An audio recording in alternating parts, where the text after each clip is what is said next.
Hey, today we're going to talk about why an old Ford truck might just be the best damned investment you can make. For one thing, it's actually a truck. It's made to work. And if you look at the body, if you look at the way it's laid out, you've got probably this much of the vehicle dedicated to hauling people, and you've got all this dedicated to doing work. When you look at newer vehicles, something like 64% of the vehicle is for passengers and only 36% is for work. And so it doesn't matter because most people don't even use their vehicle. They don't use their truck for work. I think only 36% of people frequently haul things in their truck.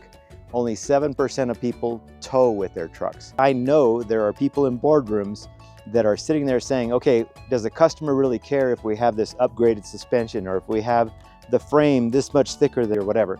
And so they cut costs everywhere they can on vehicles. And what they do is they offer the extra features to the people who really need it through packages and that kind of thing. So essentially what you're really doing is you're driving a truck-shaped car and it's not really meant to work. And you'll find that out if you put it to some serious use. I freaking love this truck. I mean, ultimately, it just represents a different time and different values. I mean, my gun rack goes here, my ashtray goes there. It's very simple. It's very, in a lot of ways, I mean, it's just, you have a connection with it. You're mechanically connected to everything. The clutch is pushing a lever that is pushing a spring that is disconnecting and reconnecting the engagement with the engine.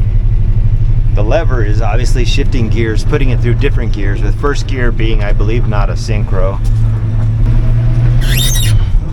And we squeak. So yeah, so that physical connection with the vehicle is something that I remember very well. I remember starting a truck. It was a mid-70s Ford truck and it had a 306 in it. And it was before I drove. I remember starting it and I remember pushing the throttle and feeling the truck torque from side to side. And it went all the way through me, that feeling that I was doing that. And it was amazing. I mean, it was just the most amazing feeling to know that I was in control of all that power and that power was just trying to get out. So I think that gave me a lot of, at least it was a part of the initial indoctrination or part of it getting into my blood, you know, the idea of a vehicle that you could control and you could make it do things that you wanted it to do. In the 80s and 90s, trucks became a lot more comfort oriented. And I'm all for comfort, but I don't think that work is really about comfort. Work is about work. And you get the satisfaction after the work of the accomplishment that you did, and that's what gives you satisfaction.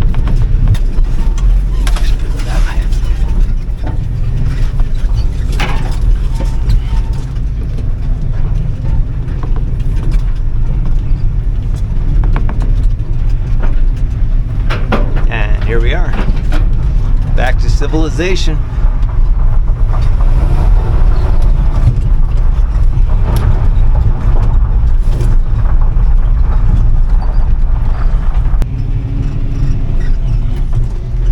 Oh man, you have to love an old Ford truck.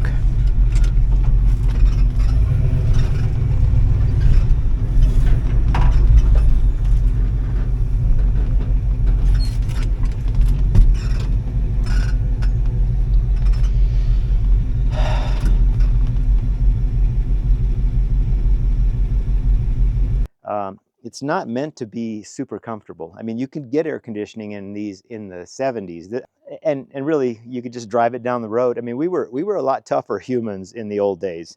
I remember driving a vehicle with no air conditioning, and it was absolutely, I did not die. It was absolutely fine. And I know people today who drive vehicles with no air conditioning, and I don't see them dying of sweat or dehydration or anything like that. How many times has that door opened and closed over the last, since 1968? I don't know, but it doesn't really matter. It just continues to function and work like it's got completely overbuilt hinges, made to last. And I think that's one of the things that you know, they talk about Ford Tough. You know, in the old days, they used to have the commercials for Ford Tough. Well, Ford Tough really meant Ford Tough because every truck you bought, you expected it to be able to work. and the reputation of the manufacturer was at stake when a truck would have frequent failures, and it would spread quickly among the community of farmers and people who did work to say, oh yeah, those Dodges are no good. And I remember my dad, he was against Dodges because he said he saw a frame one time crack in half. And one of the things I really like about these trucks is repairability. You can buy a carburetor rebuild kit. You can buy, and even today you can still get those things, but obviously you can buy a master cylinder rebuild kit, and it's really just a set of suction cups and maybe a new spring. But you put a little labor into it and you don't have to change the whole thing. Water pumps are rebuildable, whether you know it or not. I mean, they can be rebuilt. We usually just change them because it's just simple, and there's probably somebody in China putting them together for us. Radiators, I remember taking radiators to have them, they would undo the solder, they would rod through the cooling fins, through the tubes to get all the scale off, solder them back together, throw a coat of paint on it. You paid 40 or 50 bucks and you had a brand new radiator, and it was really just your old radiator rebuilt. The alternators just have brushes in them, and you can replace the brushes, and they don't have the internal regulator, so you just buy a new regulator. If you need one, you buy a new solenoid. Now these solenoids, I've been playing with the idea of taking them apart to see if I can rebuild them, just because people don't do it because they used to be $6 or $7 for a new one. Lately, when I've been seeing them, they're like 30 or 40 bucks for the quality ones. And so I'm gonna take some of the old ones I have and look at them and see if I can rebuild them. And I know they can be rebuilt because these rivets are really, you just replace those with bolts, and I bet you can get in there and clean the surfaces. So this thing needs kingpins, and kingpins are really just steel bushings inside of an iron shaft, and you just drive the old one out and you put the new one in, and the vehicle is back on the road. So the wear parts can be replaced, and that's one of the things I really like about these old vehicles. I mean, really, they have soul. I mean, that's what it comes down to me. It's when I stick my head in one of these and I smell the smell, and it's really hard to describe it, but I smell the smell and it brings me back to that time that I spent in these vehicles. And I don't remember spending a lot of time on the side of the road. I remember just getting in them and driving. So these things are going to go up in value. I mean, there's no doubt in my mind. They are the same.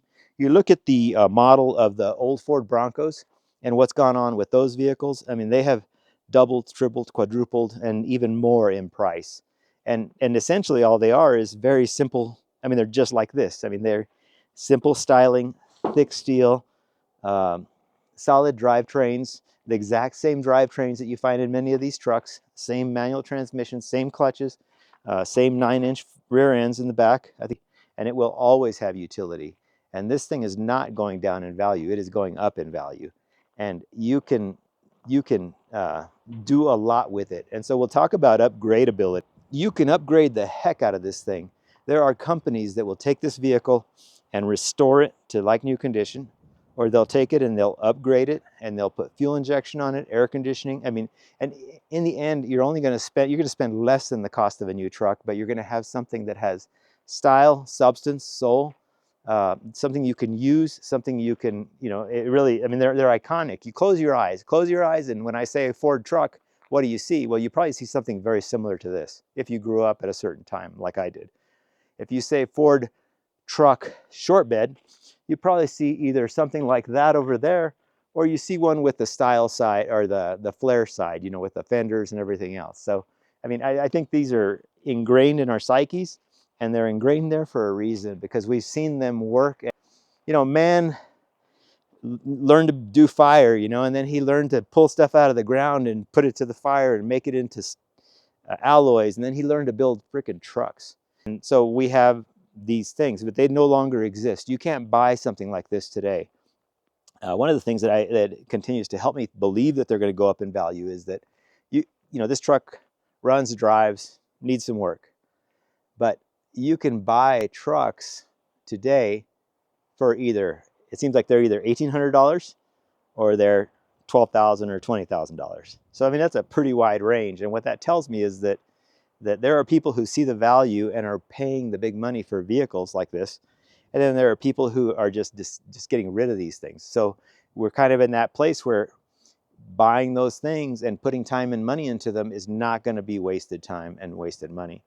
A lot of the Bronco values have come down a little bit, and I think COVID drove a lot of values up. There was a lot of money chasing a few things, and it caused inflation in collector vehicles.